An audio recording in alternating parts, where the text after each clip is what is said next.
Ghana Water Company used expired chemicals to treat your water.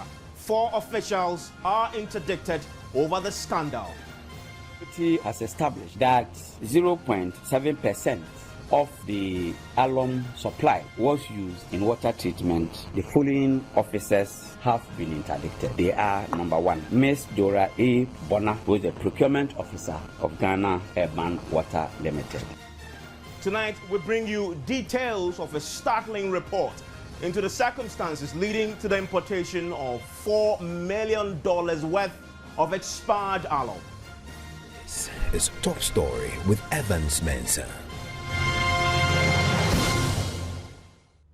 Top Story is brought to you by Bond Financial Services, your success, our passion. Belacqua Mineral Water, the new generation mineral water. It's also brought to you by Lifebuoy, still 100% better germ protection, as well as Blue Rose Limited, shelter for all. Your worst fears have been confirmed. The water you use had been treated with expired chemicals. That is one of the startling revelations captured in a report published today following investigations into the circumstances leading to the importation of expired alum to treat your water. When the story first broke, the Ghana Water Company denied using the expired chemicals. These were the exact words of the company's communications director, Stanley Mate. Assure the general public that this chemical has not been used. It hasn't been used at all. Okay, so we are not using any expired chemical. Well, today it turned out the expired chemicals were indeed used in purifying water. As a matter of fact, 4 officials of both the Ghana Water Company and the Ghana Urban Water Limited have been interdicted. Francis Aban has been studying the documents and joins me in the studio. Thank you very much, Francis, for your time here on Top Story. We had that denial by the Ghana Water Company when the story first broke, but it turns out that the report contradicts that position. But did he tell us how much exactly of that expired chemical was used in purifying water? Well, according to the report submitted to the Water Resources Minister, the 0.7% of the total 12,000 metric tons was used to treat water at the Weija treatment plant. Now, we did the computation of 0.7% of this 12,000, and it came up to 84 tons used for the treatment of the water. Let's listen to... That comes down to how many bags? About over 100 bags of the chemical that was brought through. And we're using purifying the water. We're using purifying the water, yes. Well, the Water Resources Minister has been speaking about that, giving us some more details. Yes, at that press briefing that he addressed earlier today. We can listen to it. The committee has established that 0.7% of the alum supply was used in water treatment at the Weija treatment plant. As a result of some of the uncertainties, I'm asking for further investigations to be carried out in these areas. 1. Circumstances that led to the undue delay in the clearance of the chemical. 2. The circumstances leading to the loss of the original documents for clearing the chemical. And 3, and the last, the rationale behind the testing of the alleged expired alum by Ghana Standards Authority. So that is the Water Resources Minister, Collins Dauda. Francis, I want to ask though, did the minister tell us how this was possible, that the chemicals were indeed used? Did he explain that? Yes, he did explain that when the chemicals reached the ports last year, even before February, it was realized that there were some issues with procurement, and the documents that were supposed to be used to clear these chemicals from the ports had been tampered with. The copies they had were photocopies. The originals were missing, and so they were unable to clear it from the ports. It took them close to 12 months to get finality on the clearance of these drugs, of the chemicals from the ports. Now, it turned out that they didn't use the original documents to clear it. They had to find their own way of getting it out of the ports. And even before that was done, a test was conducted. And so after this was done, the Ghana Water Company took delivery of the 12,000 tons of the chemicals, sent it to their warehouse at Mile 18 in Tema. And after that, some of it was sent to the Weija treatment plant. And at that point, 0.7% of it was used. And a lot of the culpability laid on the company. On the company, yes. The company that was indicted in this issue is Santa Brown Ventures. They won the bid in 2010 for this particular chemicals to be brought through. Now, it turns out that with the bidding that was done, the company, the Ghana Water Company, did not do due diligence. It was one of the observations captured in the report, that they did not do due diligence in evaluating the documents of Santa Brown Ventures Limited. Now, it turned out that because of this, they have found it extremely difficult to even handle this issue as it stands. They were given 3 contracts. They are currently on one other contract, which is yet to be fully rolled out. Now, questions were asked today when the minister was addressing the press about this company and questions about their credibility. And so he was posed a direct question that why are we still dealing with this company if you've brought in chemicals when initially they said it was coming from India, turned out to be coming from China. Now, this was his response when we asked this question of him. Mrs. Santa Baron Ventures Limited emerged the winner and was to supply 12,000 metric tons of bagged granules of alum. The first consignment of 1,250 was cleared without any difficulty. However, the second and third consignments, totaling 750 metric tons, faced challenges during clearing. They were finally cleared in August 2012 and January 2013.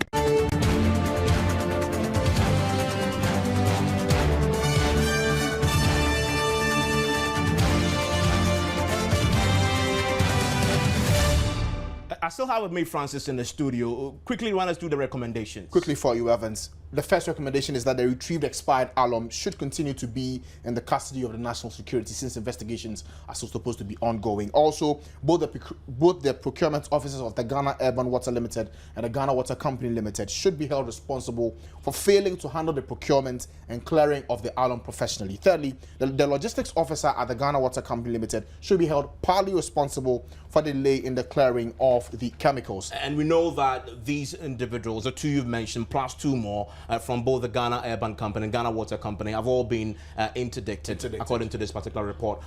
Also going on, Francis, this report also mentions the Standards Authority and indicts it. Yes, in a way, Evans. I just want to quickly read for you that excerpt. Now, it turns out that when the chemicals were supposed to be cleared out of the port, the acting managing director of the Ghana Water Company Limited requested the Ghana Standards Authority to certify the potency of the alum before the Ghana Revenue Authority, the SEP division, allowed it to be cleared. Now, with the request given, the Ghana Standards Authority conducted analytical tests and declared the sample potent. That's according to the report. And the committee says this action is contrary to the Ghana Standards Authority's mandate as per their Act NRCD 173. Thank you very much, Francis. And we will be speaking right now to the Communications Director with the Standards Authority. We'll also be joined shortly by the Executive Secretary with the Coalition of NGOs in Water and Sanitation. We can now speak to Mr. Mponsa Bediako, who is the Communications Director at the Ghana Standards Authority. Thank you very much, sir, for your time here on Top Story. Now, we understand from this report that you were called in to test this particular chemical, and at the time that your officials came in to test it at the ports, they had indeed expired, yet you tested and allowed the chemicals to be released to the Ghana Water Company. Why did that happen? Well, Evans, let me explain this issue well. When the chemicals were cleared or wanted to be cleared at the port, they were already expired. So what Ghana Water Company wanted to know was whether the expired chemical still had the potency that would be required to treat water.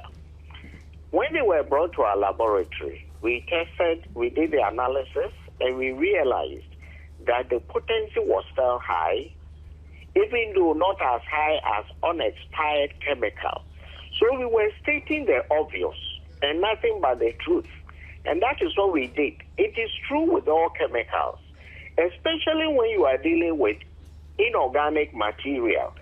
In this case, aluminium sulfate, which separates the water proper from other sediments or particles in the water. In this case, even if it's expired and anybody consumes it or takes that water, it's not going to harm you. Apart from other processes which may involve the killing of microorganisms which may be harmful to the body. Sorry to butt in, but can you then explain to us why the manufacturer found the need to put on the sacks that it had expired 6 months or so before you tested it? You see, when expired products are put on chemicals, they are to serve as guidelines for you not to exceed them. And that is why Ghana Standards Authority always advises the public not to consume expired products. In this particular case, they ask for the potency. And making state organizations come there making various requests. Police have been coming, NACOP has been coming, other organizations, even individuals. In this particular case, they said we want to know the potency, and they have not denied it. We tested it, did the analysis, and showed them the various levels of potency. That is exactly what we did. So just to clarify, what you're saying is that when you tested, you found that although it had expired 6 or 7 months back, it was still potent to be used. It was still potent, and any chemical analyst will tell you that yes, with inorganic material, this is the case. You see, so we were only stating the obvious, nothing but the truth. Okay, Mr. Bediako, kindly stay on the line for me, because I've just been joined also by the Executive Secretary with the Coalition of NGOs in Water and Sanitation, Mr. Ben Arthur. Thank you very much, sir, for your time. You've been listening to the Ghana Standards Authority on this. They've been indicted for indeed carrying out tests on a clearly stated expired product. Are you convinced with his explanation? My understanding and from the report that they were asked to do a specific thing, and they did that. They were asked to test the potency, and that is the assignment. But after that element is at the Ghana Water level. But the case, looking at the report, I think it's interesting. Because the committee indicates that it is not within the mandate of Ghana Standard Authority to have conducted that examination.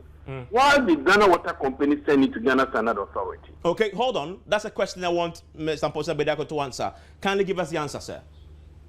Well, the products came in at a time when they were expired.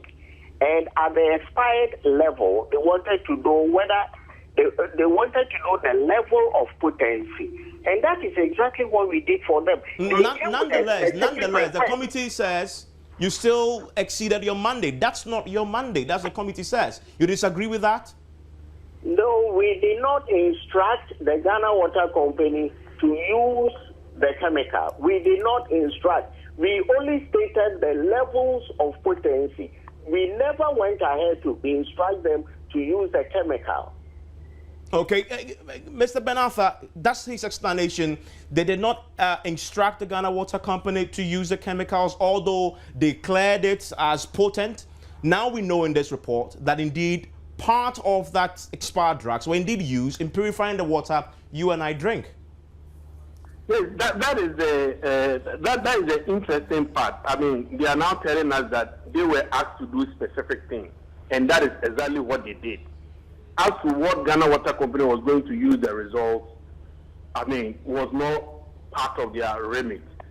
But the report also indicated that they saw some expert opinion as to whether it was dangerous to consume the chemicals.